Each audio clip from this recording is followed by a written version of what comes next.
Hi, we're looking at Pearson Edexcel Functional Skills Maths Past Paper 3. This is the Level 2 paper and we're going to start with the non-calculator section. Section A, question 1. Kate is making some pastry. She will use 20 ounces of flour. Kate has a recipe that uses 8 ounces of flour with 3 ounces of butter. Work out how many ounces of butter Kate needs to use. Okay, let's do a little table to start things off. So she's got flour and she's got butter. And she uses 8 ounces of flour with 3 ounces of butter. Now we want to know how many ounces of butter we need if we've got 20 ounces of flour. Okay, so what we need to do is to work out sort of what multiplier we need or how we can get from the 8 up to the 20 so we can do the same for the 3 to get up to how much butter we need. So normally we'd say, well, 20 divided by 8. Okay, well, you can think of that as a fraction if you like, and think of 20 divided by 8. And then simplify this down, because they're both even numbers, so 2 goes into them both, so think of dividing by 2, it's the same as halving. So what's half of 20?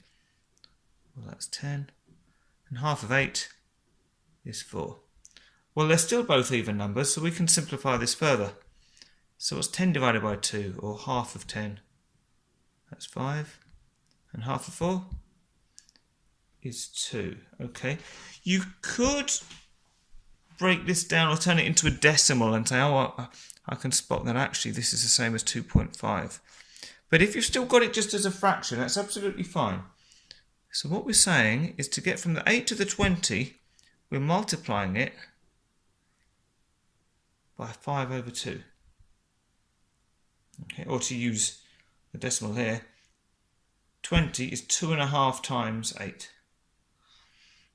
So for the 3, we want to multiply that by the same thing. We want to multiply that by 5 over 2. Well, what we can do with that is do the 3 times the 5 first of all. So 3 times 5 is 15. And then we want to divide that by the 2. Right, let's do this using the bus stop method. Okay, does 2 go into 1? No, it doesn't. So what about 2 into 15? Well, 2, 4, 6, 8, 10, 12, 14. One more would be 16, would be too many, so it goes 7 times and 1 left over. Now, rather than putting a remainder, I'm going to put 0.0 here. So I've not changed the value of this, I've just put a 0.0. So we've now got somewhere to carry over the remainder 1. And we'll put our decimal point up here. So now we say, how many times does 2 go into 10? 2, 4, 6, 8, 10. That's 5 times. So we get 7.5 ounces of butter. If you wanted to write it as 7.5, that would be fine as well.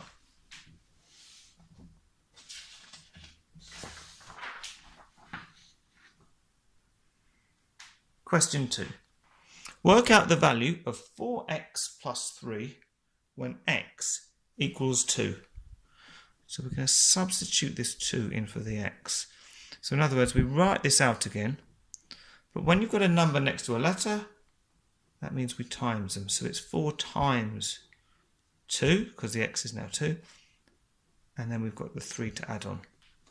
Well, using our order of operations, multiply comes before add. So we do the 4 times 2, which is 8.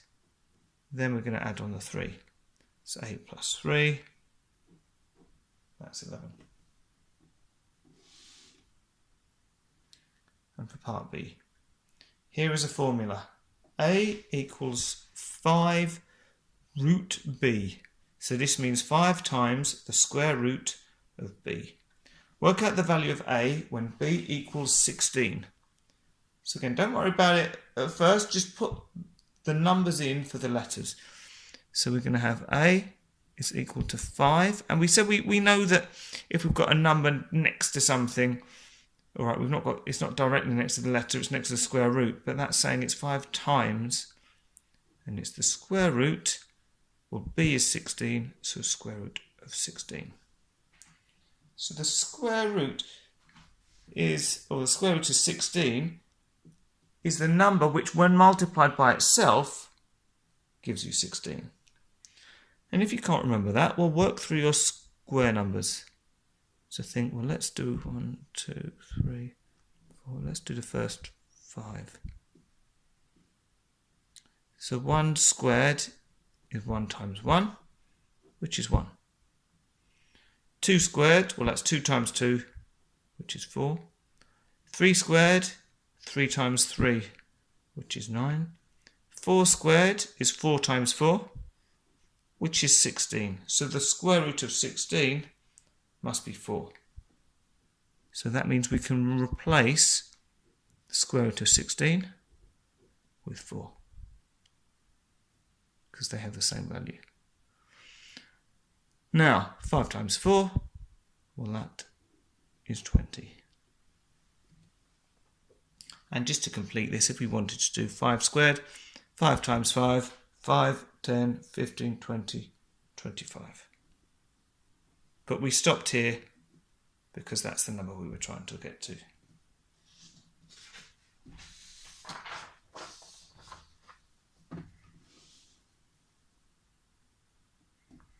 Question 3. Work out 5/8 of 320. Well, let's start off by working out what 1/8 of 320 is. So 1/8 of 320 is the same as 1/8 times 320. And that's the same as 1 times 320, which stays the same, and then divide by the 8. So let's do this with the bust-up method. So 8 into 3 doesn't go because 8 is bigger than 3. What about 8 into 32? So we need our 8 times table. 8, 16, 24, 32. So 8 into 32 goes 4 times. 8 into 0 is 0. So 1/8 of 320 is 40. We want 5/8. So we're going to do 40 times 5. You can do it as a column, or we could just say 4 times 5 is 20 and add the extra 0 on.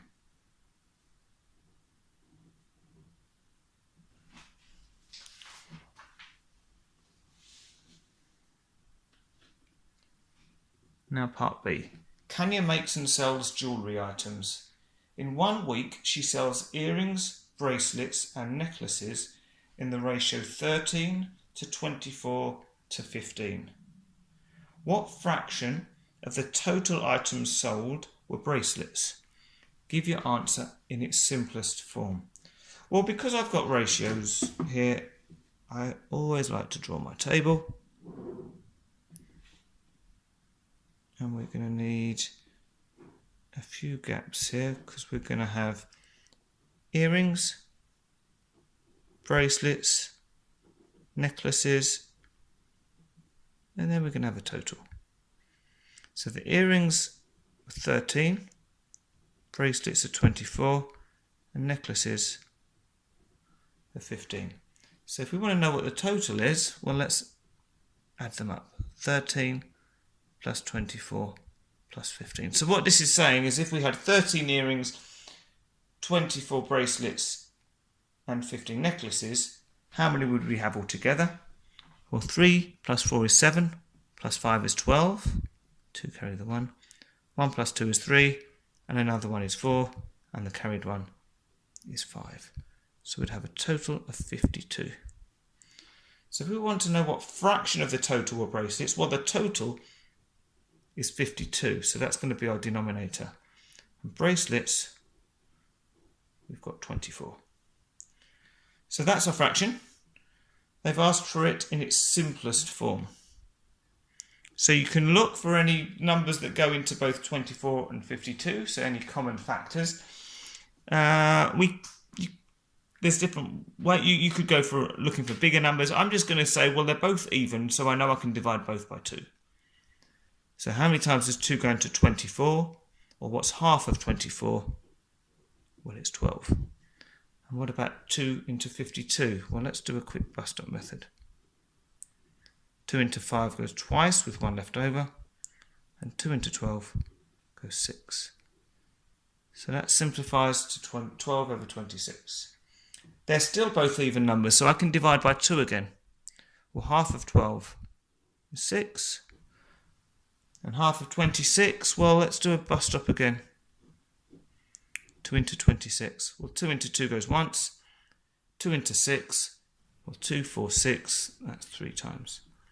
So we can simplify that to 6 over 13, and we can't simplify that any further.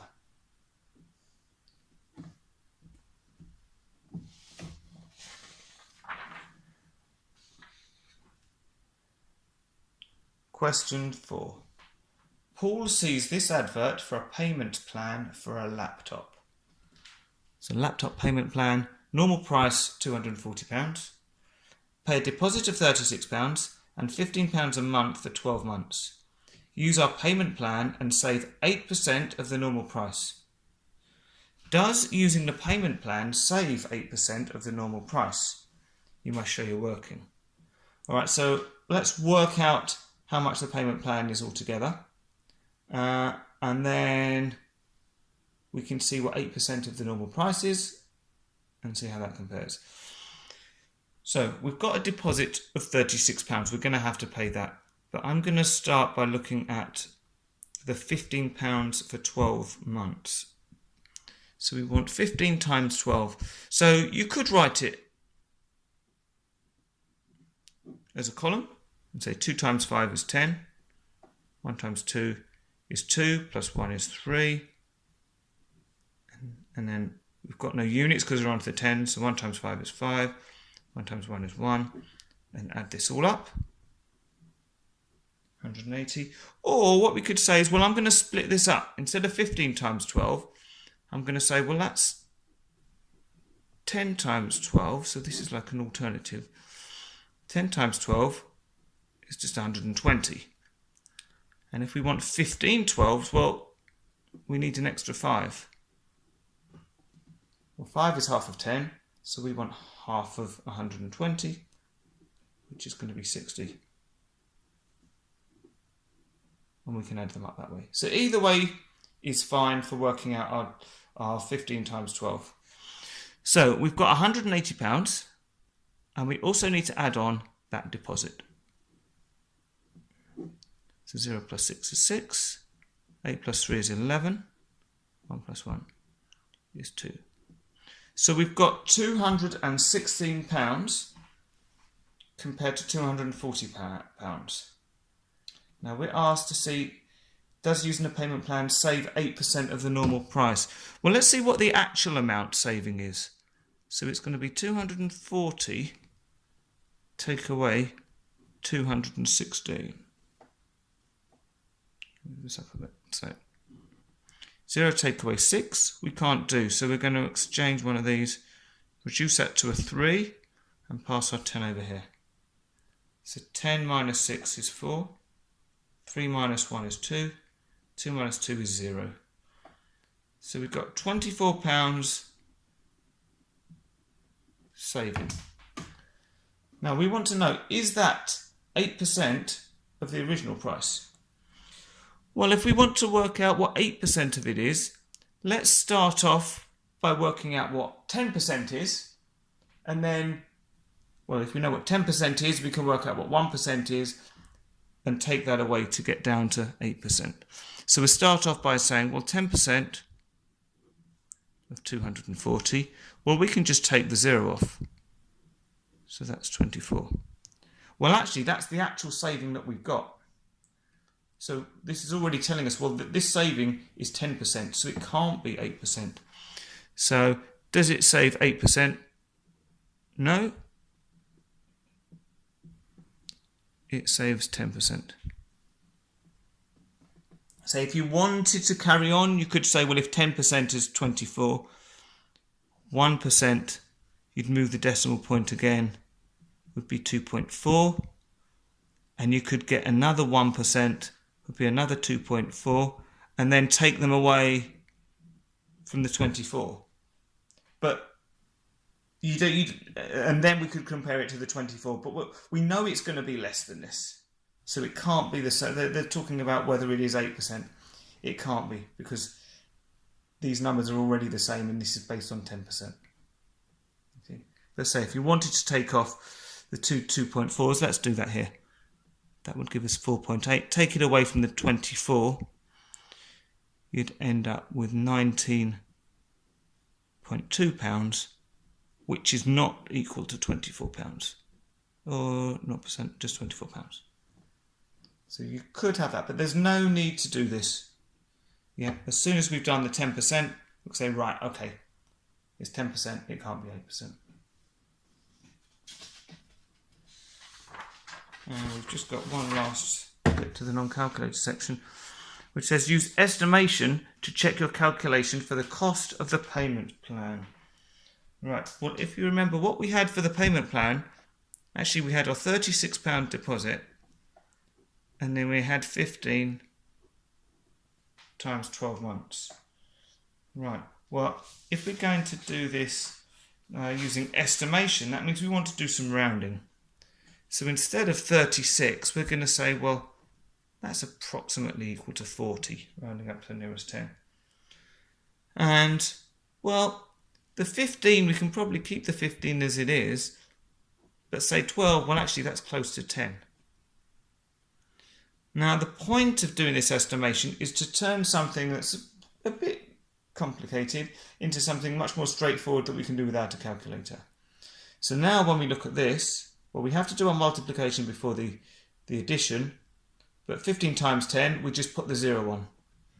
So this is going to be, we've still got the 40, but now we've got 150.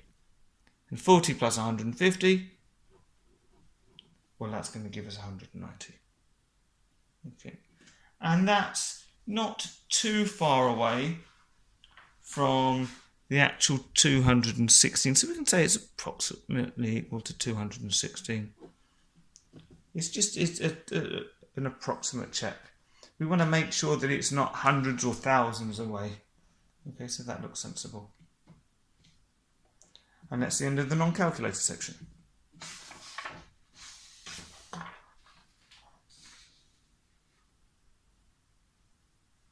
So now we're going to look at the calculator section of past paper 3, level 2, Pearson Edexcel.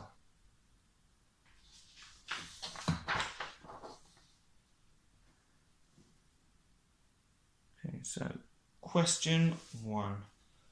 The scatter diagram shows the temperature at different heights on Mount Everest for one afternoon in May. Okay, so we can see at 4,000 meters the temperature was at 6 degrees. This is halfway between here and here, so at 5,000 meters the temperature was 0. At 6,000 degrees it was, what's this, minus 7 degrees. Okay, they're the different points. Describe the relationship shown in this scatter diagram. So you can describe the relationship. So you can say, as the height increases, the temperature reduces, or really what they're after is either a positive relationship, in other words, as one gets bigger, the other gets bigger, so that would be going up that way, or as one of these variables gets bigger, the other one gets smaller.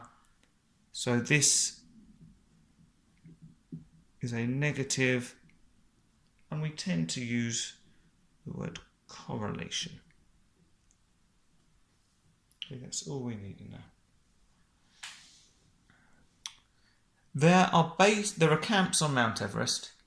Base Camp A is at a height of 5,400 meters. Camp 3 is at a height of 7,500 meters. Use the scatter diagram to work out the difference in temperatures between the two camps. Right, well, we haven't got points at those heights, 5,400 and 7,500. So what we need to do is use this data and draw a line of best fit. So this is a straight line which goes through the data. Doesn't have to go through the points, but if it does go through some, that's fine. We want it to be following the overall sort of pattern of the data and roughly the same amount of points on one side of the line and on the other side.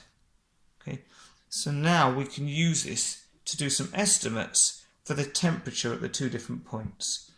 So we had 5,400 for base camp A. Well, we know 5,000 is going to be right in the middle, between 4,000 and 6,000. We want to know what each of these little squares is worth. Well, between 4,000 and 5,000, that's 1,000 metres in total. And we've got 1, 2, 3, 4, 5 squares. So if you think 1,000 divided by 5, each little square must be worth 200 metres. So 5,400, well, if that's 5,000, that would be 5,200, 5,400. So we're going to draw a line down here, little dotted line, and then we can do a line across here. Okay, and on this, well, actually, let's use this to work out what each of these little squares is worth. Well, from 0 to 5, we've got 5 squares, so that's easy. That means each one square must be 1 degree. So if we go in down below 0, minus 1, minus 2, so this must be minus 3 for base camp A. Actually, let's put that on minus 3 degrees. Camp 3 is at a height of 7,500. Well, so 7,000 will be halfway between 6,000 and 800. 6,000 and 8,000. So 7,500 will be halfway between 7,000 and 8,000. So that's going to be right in there. So let's draw a line down. So that's about there. And this is all approximate. So your line is going to be slightly different from mine, I imagine. Your line of best fit. But the difference should be about the same. So this is coming out exactly at minus 15 degrees. Okay. So this is minus 15 degrees. Now they wanted the difference in temperatures between the two camps. Well, if you want the difference, usually you take the larger number and subtract the smaller number. So if we did that, you'd be saying minus 3 minus 15. Okay. Now, we can do this and we can say, well, a minus and a minus becomes a plus, so minus 3 plus 15. Or you can say, well, actually, let's look at it from this point of view. We want this distance. Okay.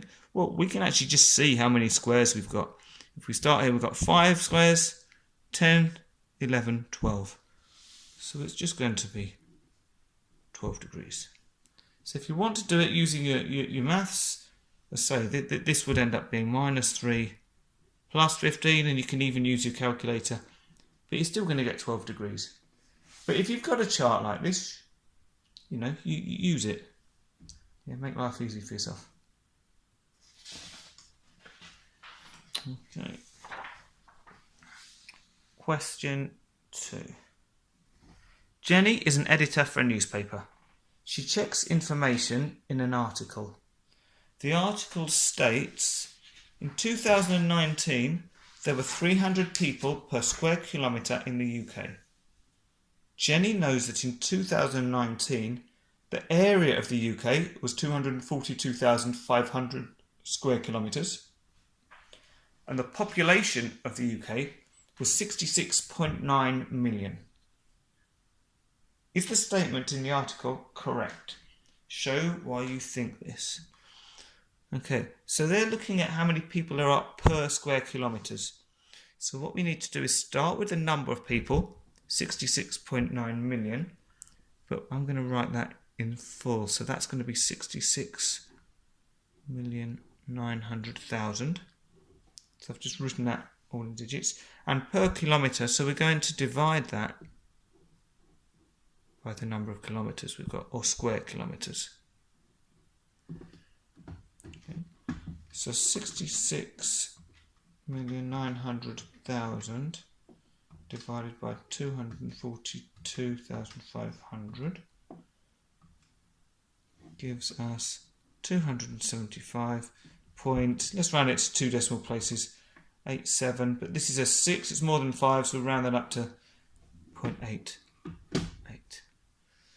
Okay, she said there were 300 people per square kilometre. Well, you say it's approximately equal to 300, it's not a million miles away, so if we're going to say it's approximately equal to 300, well then we can say yes. For part B, use a reverse calculation to show a check of your answer. So a reverse calculation, that means we start with the answer, 275.88. We divided by 242,500 before, so we're going to do the opposite or the inverse operation of that, which would be multiplying it by 242,500. So if we do that, now we've rounded our answer, so it might not come back exactly to what we started with. We get 66,900,900. But that's absolutely fine because of the rounding. It's alright the fact that it's a little bit up.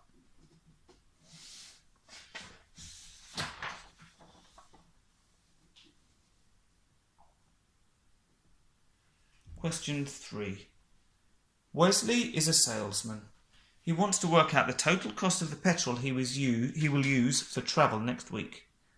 Wesley knows he will drive a total of 520 miles. His car uses 1 gallon of petrol per 28 miles. Petrol costs 128.4 pence per litre. And 1 gallon equals 4.55 litres. Wesley thinks the petrol he will use for travel next week will cost more than £100. Is Wesley correct? Show why you think this.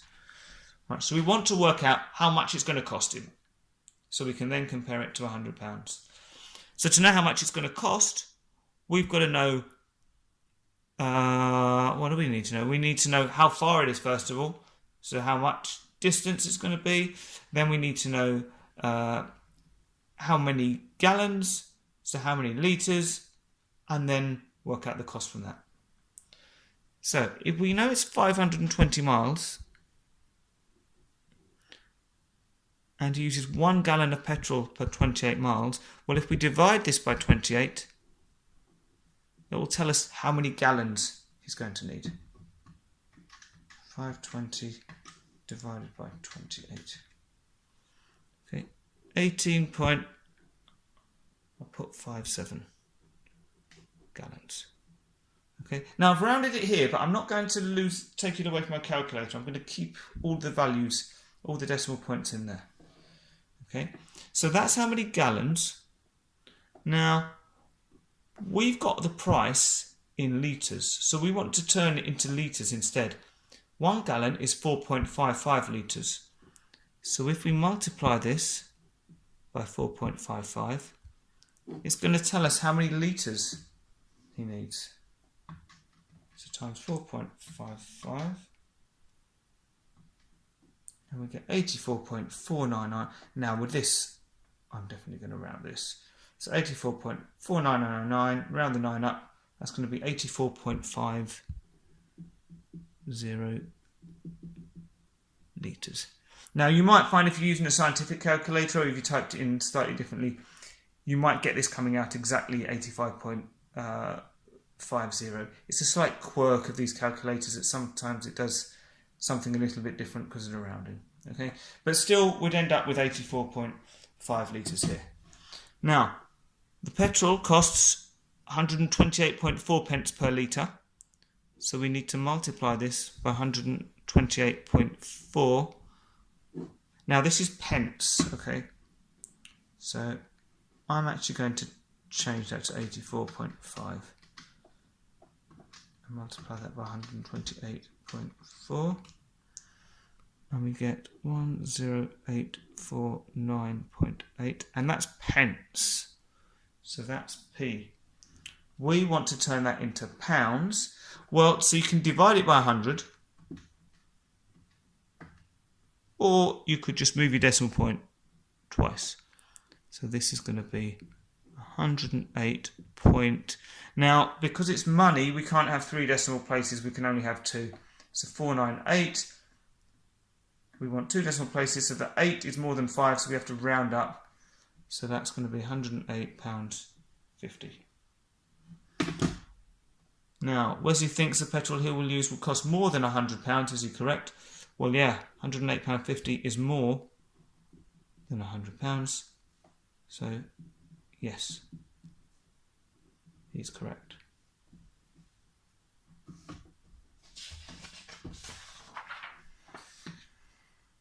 Question 4. Anwar makes a playhouse for his children. And we've got a picture of it here. Looks quite a big playhouse. The front elevation of the playhouse, so front's here looking that way, has one line of symmetry. So if you look at it, you can probably see the line of symmetry would be right down there. So if you folded that in half, it would be the same reflected in the mirror. Draw the front elevation of the playhouse on the grid. Use the scale 1 to 20. So that means 1 centimetre on the grid is equal to 20 centimetres in real life. So what we want to do is divide all of these measurements by 20, because that will give us the measurements we need for our drawing on the grid. Okay, so let's start with this one here. We had 130 divided by 20, so 6.5. Let's do this one next. 110 divided by 20, that's 5.5. 120 divided by 20, this is 6. And this measurement, 100 divided by 20, that's 5.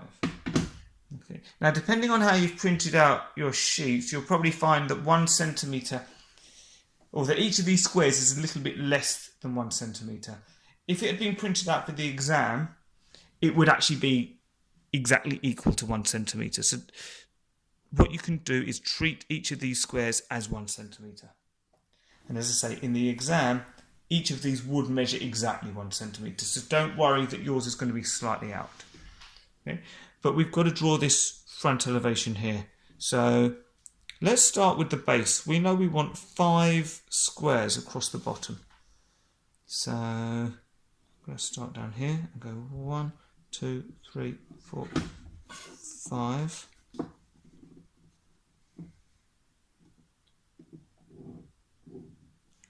So normally I'd say to do this with pencil. I'm going to do it with pen to try and make it a little bit darker so you can see where I'm drawing it. Okay, so that's our 5 squares at the bottom. Now this height is going to be the same as this, which is 5.5 or 5.5 squares up. So 1, 2, 3, 4, 5.5.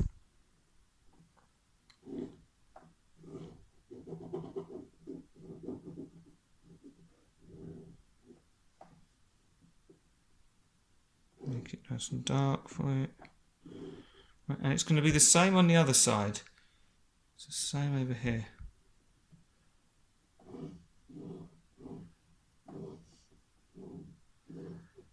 Okay. Now for the height right up to the top.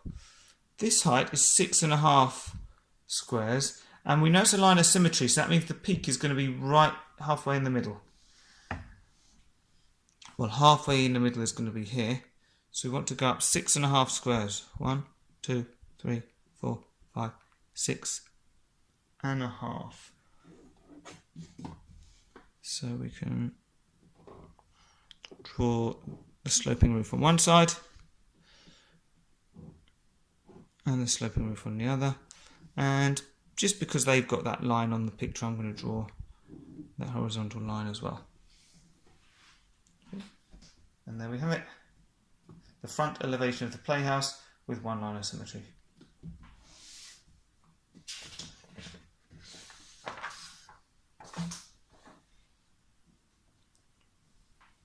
Question 5.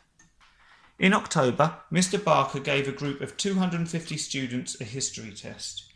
These are the results. Number of marks and frequency. So this is saying 20 people got between 1 and 5 marks. 50 people got between 6 and 10 marks. 120 people got between 11 and 15 marks. 60 people got between 16 and 20 marks. And that's it. Now, Mr. Barker estimates the mean mark to be 12. Is Mr. Barker correct? Show why you think this. Right, well, the mean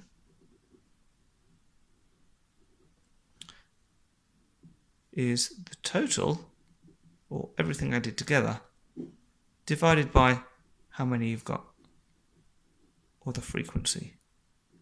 Okay. Now, at the moment, we can't really do this because we've got the frequency, but we don't really know what the values are. We know there were 20 people that got between 1 and 5 marks, but we don't know if they all got 1 or all got 5, or some got 2, some got 3. We don't know. So this bit, it says estimates. The estimating bit is that we have to say, well, let's assume that for each of these groups, they actually all got halfway in the middle. Okay. So we're going to call that our midpoint. So we don't know exactly what they scored, so let's say, well, let's just assume they got right in the middle. And to do that, we add the two values together, so 1 plus 5 is 6, and divide by 2. So 3 is smack bang in the middle of 1 and 5. Do the same for 6 and 10. 6 and 10 is 16. Divide by 2 is 8. And you can use your calculator if you want. 11 and 15 is 26. Divide by 2 is 13. And 16 plus 20 is 36. Divide by 2 is 18. Right, so we're not really using this anymore. We're treating the number of marks that people got as being 20 people got 3 marks, 50 people got 8 marks, 120 people got 13 marks, and 60 people got 18 marks. But we still, because it's grouped data, we can't just add these up yet.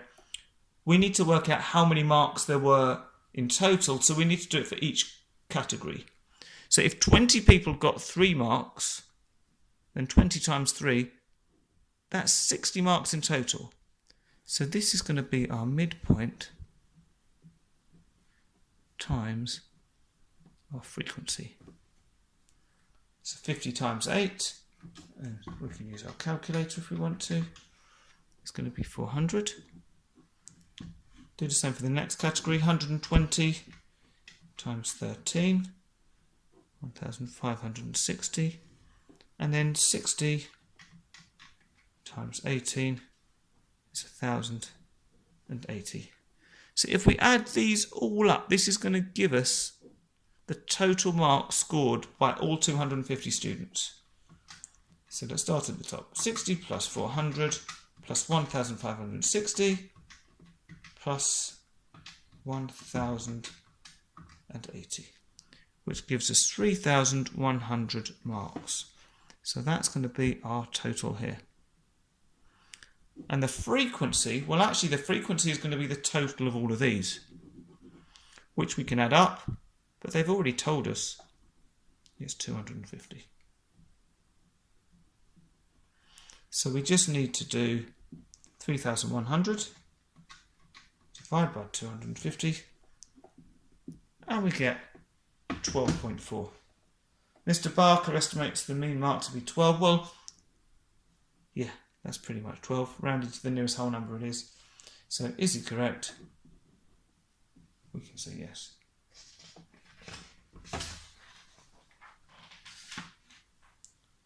In the October test, the lowest mark was 2 and the highest mark was 17. In November, the same students took a similar test. The lowest mark was 5 and the highest mark was 18. Mr. Barker wants to write a statement comparing the spread of marks in the two tests. Write a statement to compare the spread of marks in the two tests. You must show calculations to support your statement. Well, the number is, we've got loads of words here. I just want the numbers. So we're going to do a little summary. Let's do a little table.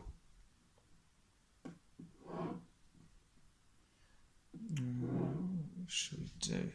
So I'm just using this to split up October and November.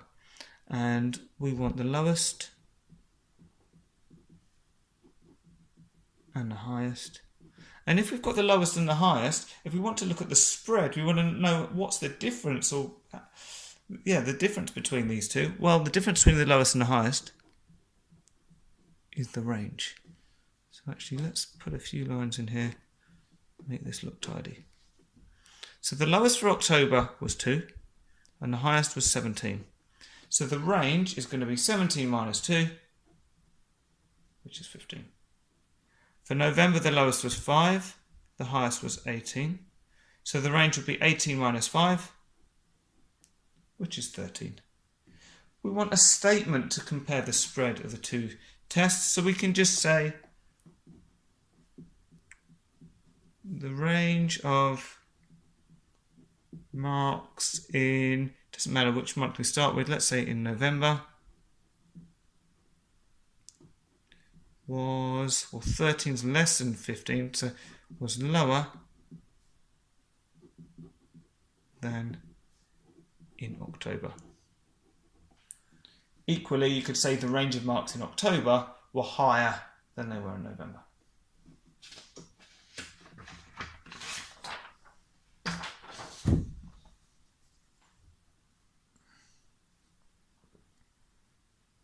Question 6. Mia is the manager of an ice cream shop. In August, she sold 960 ice lollies.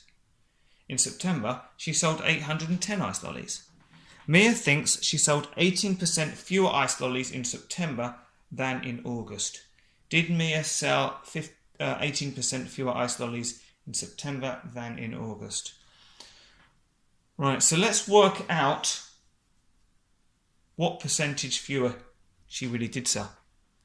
So let's work out the actual difference first of all. So 960 minus 810.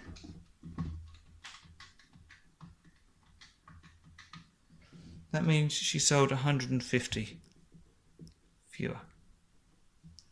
If we want to know what that is as a percentage, well then it's 150 out of 960.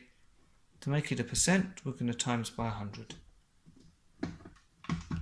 So 150 divided by 960 times 100, and we get 15.625%. Well, that's not equal to 18%. So did she sell fewer? No.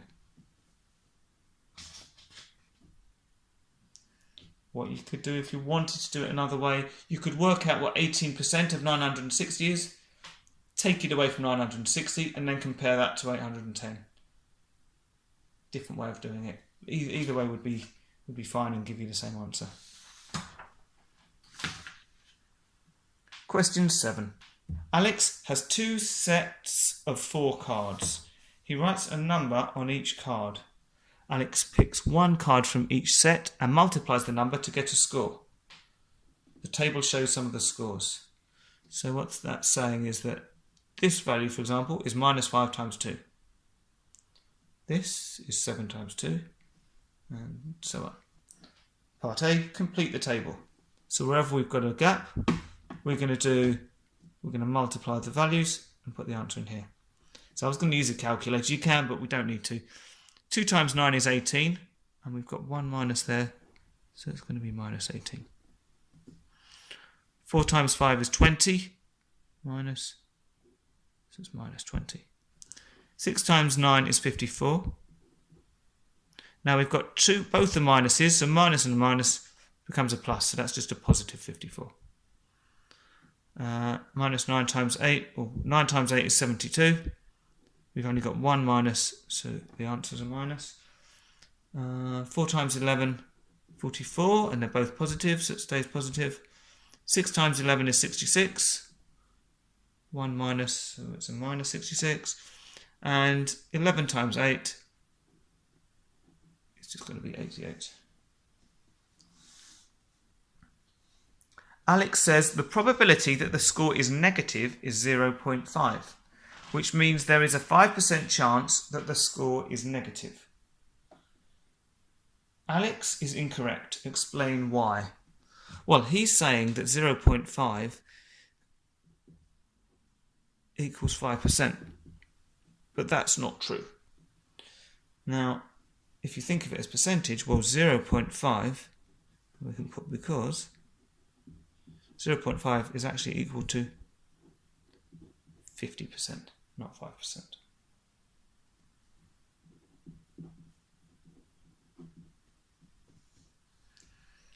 Now, part C.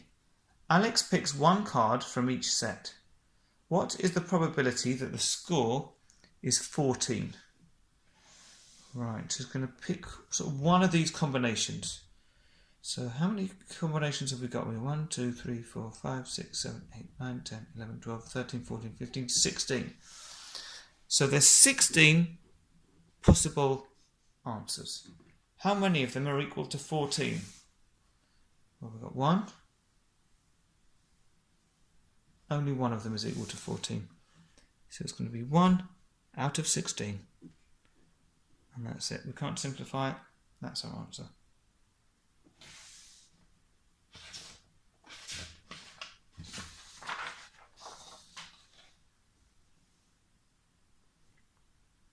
Question 8. Abby has a mirror in the shape of a rectangle with a semicircle on one of the shorter edges. So here's our rectangle down here, and here's our semicircle. The radius of the semicircle is 30 centimetres, so that means the distance from the centre to the outside. The longer edge of the rectangle is 85 centimetres, so that's here. Abby buys a 500 centimetre length of mirror trim to go around all the edges of the mirror. So she wants to put a trim all the way around here. She thinks she will use more than 2/3 of the length of the mirror trim. Is Abby correct? Show why you think this. Right, so what we want to do really to start off is find out, well, what is the distance around this shape? Okay, and I'm just going to draw a line across here so we can see nice and clearly where our rectangle is and where our semicircle is. Right, so if this is 30 centimetres, the radius, well then this side is also going to be 30 centimetres. And that helps us to work out what this distance is. Right, let's do it with a ruler, make it look better. Okay, because if this is going all the way across, it's going to be 30 plus 30, so it's going to be 60 centimetres. Okay. And if this side is 85 centimetres, well, this side is also going to be 85 centimetres. So if we want to know the distance around the shape, well, we've already got 1, 2, 3 sides. We need to know how far this is. Well, if you think overall, we're working out the perimeter, the distance around the outside of the shape. If we're doing it on a circle, we actually want the circumference, which is just the word for the perimeter of a circle. This is where you need to remember one of your formulas. And the circumference is 2 pi r. Or you might remember it as pi d, where d is the diameter. Okay, so 2 pi r, which means 2 times pi, and if you look at the front of the paper, it will tell you to use 3.14 for pi, and r is the radius, which they've told us is 30 centimetres. So we can do 2 times 3.14 times 30, which is 188.4 centimetres. Now that's the circumference I should put of a circle. We want the circumference, or we want just the semicircle. So we need 188.4 divided by 2.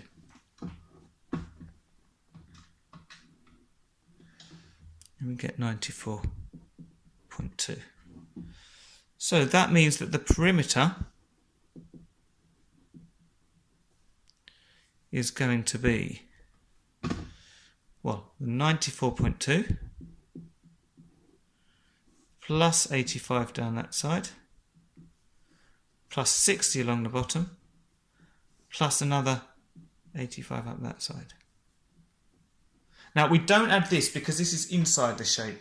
We needed this to work out our other answers, but actually we just want the outside values, so don't get tricked into putting those in. So 94.2 plus 85 plus 60 plus another 85 gives us 324.2 centimetres. That's all the way around. Now, Abby's bought a 500 centimetre length. She thinks she'll use more than 2/3 of the length. Well, let's work out what is 2/3 of, and of always means times, 500 centimetres. So, because of this calculator, the way it works, you might find you're better off putting in the 500 first, then multiplying it by the fraction. And you get 333.33 centimetres. Or let's just do it as one decimal place to be consistent with that one. She thinks she'll use more than 2/3. Well, no. 333.3. Let's think of it the other way around. The amount she needs is 324.2, which is less than the 333 that she's got. So is she correct? No, she's not. And these are the key numbers they're going to want to see as well as your answer here.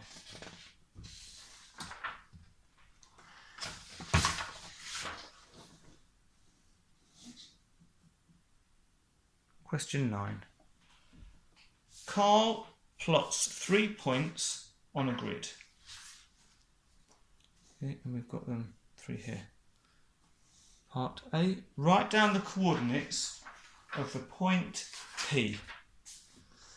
So P we can just see is up here. So we always look at the x coordinate, the across first. So that's our 4. And then the next coordinate is the up coordinate, so come across to 6. Carl plots another point. He joins the 4 points to make a parallelogram. Write down a possible set of coordinates for the 4th point. Plot the point on the grid. So we want a parallelogram. So if you remember a parallelogram, often we see it drawn something like this. Basically, it's a rectangle that's been pushed over. And we've got those sides are parallel and equal, and those sides are parallel and equal. So how can we turn that into something on here? Well, where are our parallel sides going to be? Well, if we've got one line here, we're going to have another line somewhere over here. And if we've got one line, so actually let's connect the points that we've got. So we can have another line somewhere over here. And for this,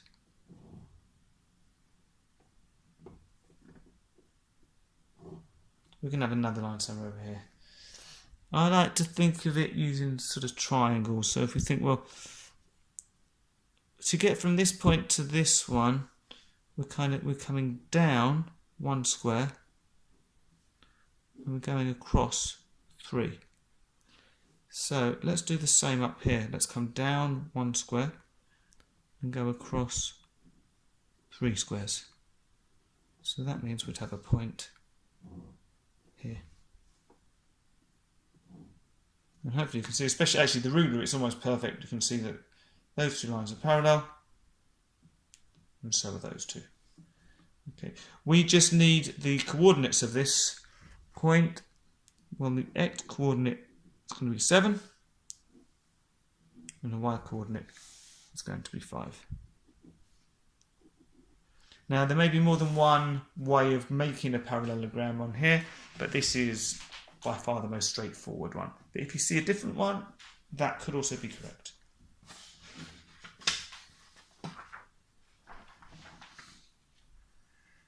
Okay. Question 10. Andy and his brother set up eco-cabins. It takes the two of them 6 days to set up one eco-cabin. A friend starts working with them. How many days will 3 people take to set up one eco-cabin?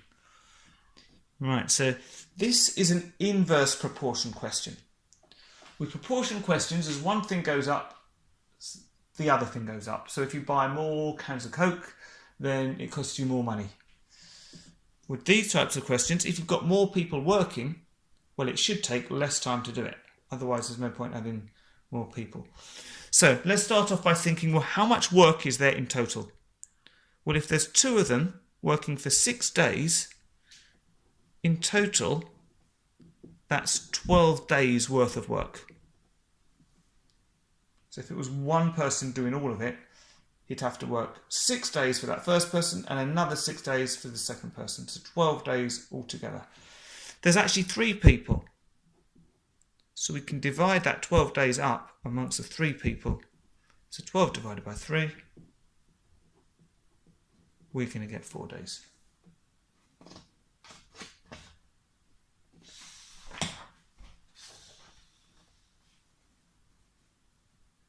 Question 11. Gavin is a car salesman. The table shows the number of cars he sold in 1 week. So Monday he sold 2, Tuesday none, Wednesday 1, Thursday 4, Friday 1 and Saturday 2. The cost of each car is £20,950. For every car Gavin sells, he earns 1.25% of the cost of the car in commission and a bonus of £50. Work out the median amount Gavin earned per day for this week. Right, okay, so there's a couple of different ways of doing this. I'm going to go with what I think is the most straightforward way. It's not necessarily the quickest, but I think it's the easiest way to understand it. First thing I want to do, what's looking weird at the moment, is this 1.25% of the cost of the car for the commission. So I'm going to work out what that would be for one car. So what we want is 1%, so 1.25%, so we divide it by 100, and it's of the cost, so it's going to be times 20,950. So 1.25 divided by 100 gives us 0.0125 times 20,950 gives us 261 point, and it's money, so we want 2 decimal places. 87. The 5's more, well, it's 5 or more, so we round up to £88. So that's how much commission there is. So that means for each car, he also gets a bonus of £50. So if we add on the 50, for each car, he gets £311.88. Okay, so I'm going to actually, let's write the amounts underneath. So on Monday, he sold 2 cars, so he's going to get 2 lots of this. So 311.88 times 2 is 623.76. On Tuesday he sold no cars, so he gets nothing. Wednesday he sold 1 car, so he will just get £311.88. Thursday he sold 4 cars, so it's going to be a £311.88 times 4, which gives us £1,247.52. So we're working out how much money he makes each day. Friday it's 1 car, so it's just the £311.88. Saturday it's 2 cars, so it'll be the same as Monday. £623.76. Okay. Now we want the median. The median is the middle number. Okay, so we've got to think, Let's put them in order. So I'm going to rewrite them down here, starting with the smallest, which is 0. Next smallest is a £311.88. We've got 2 of them, so we do need to write it twice. Then what's the next smallest? Well, it's going to be the 623.76. And again, we've got that twice. And the biggest is 1,247.52. So the median is the middle number. So cross off the smallest and the largest. Keep doing that until we're left with 1, or in this case, 2 in the middle. So when we've got 2 in the middle, we add them together and divide by 2. So £311.88. Add the £623.76. Divide that by 2. And we get £467.82. And that's our median. You can do it starting with these numbers and multiplying after, but I think this is the easiest way to think how much does he make each day, and then find the median of those answers.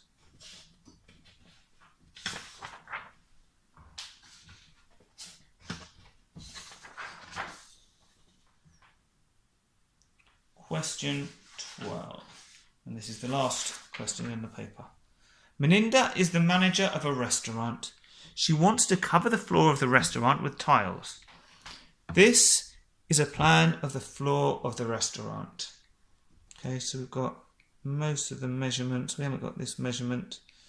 Meninda will buy the tiles in packs. Each pack covers an area of 0.945 metres squared. One pack of tiles costs £16.15. Tiles can be cut and joined. Work out the total cost of the packs of tiles Meninda will buy. So hopefully you're all screaming, it's an area question. So we need to know what the area of the floor is, so we can then work out how many packs we need, and we can then work out what the total cost is. Now, for the area, different ways of doing it. Some of you will prefer different ways. You could think of it as one big rectangle and take away a triangle. You could think of it as a rectangle on top, a rectangle here, and a triangle here. I'm going to do it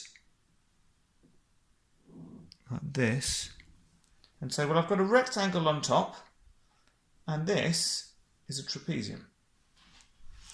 So my area up here is going to be, well, if you remember, area of a rectangle is length times width. So 10.2 times 4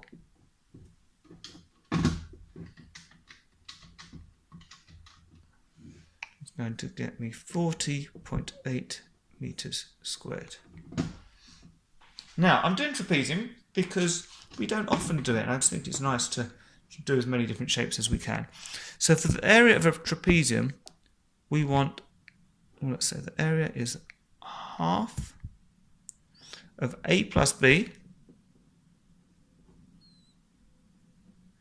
times the height. So in this case, A plus B are these two lengths. Well, we don't know what this length is, but we do know that the full length is 10.2. So this length is going to be 10.2. Take away this bit here, 4.5. So 10.2 minus 4.5 gives us 5.7 metres. So that's this up to here.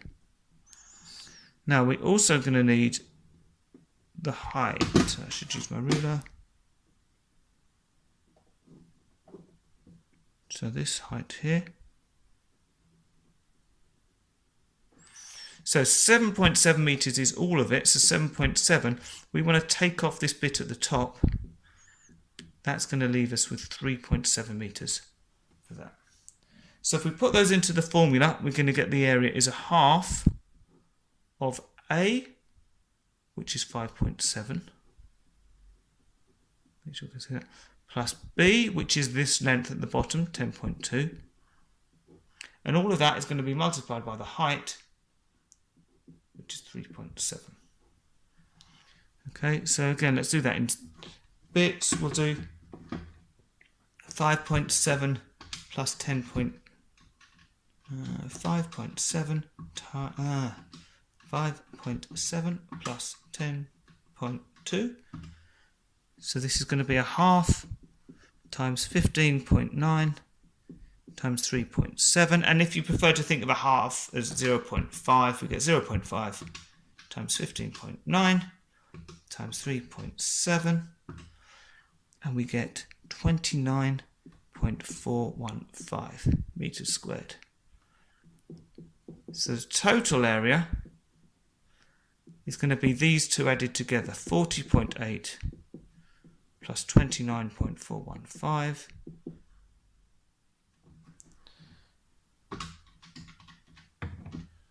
which gives us 70.215 meters squared. Okay, now each pack covers an area of 0.945 meters squared. So we want to know how many packs we need. Well, we're going to need to divide this by 0.945. And if we do that, we get 74.30 packs. But you can't buy 0.3 of a pack. So we're going to need to buy an extra whole one to make it, so needs 75 packs. Okay, because if we only get 74 packs, it won't be enough. We'll end up with a little missing gap. Okay, so we've got 75 packs. Each pack is £16.15p. Multiply those two together.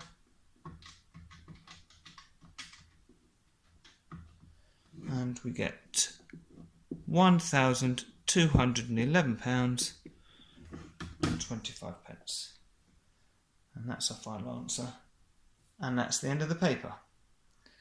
So I hope you found that helpful.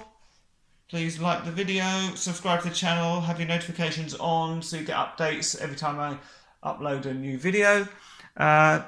Give me any comments, any questions you've got too, and I look forward to seeing you all again soon. Thank you.